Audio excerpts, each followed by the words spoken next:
In this video, I want to show you how you can create a campaign or create a broadcast to your email subscriber. So all you have to do is you click on campaign.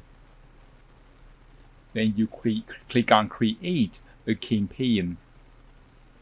Then you can just name your campaign, right? Then you click on next. Then you can select the email list you want to send to, right? So then you click on next.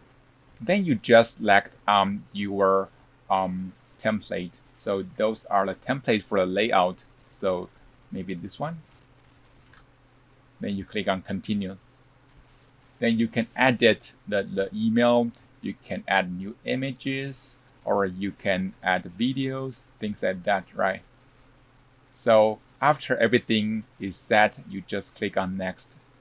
Then you can choose to send them now, or you can choose to schedule your campaign maybe sometime in the future, right?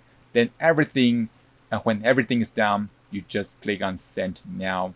And that's how you create a campaign or set your campaign or send your broadcast. So I hope you enjoyed that. I will see you soon.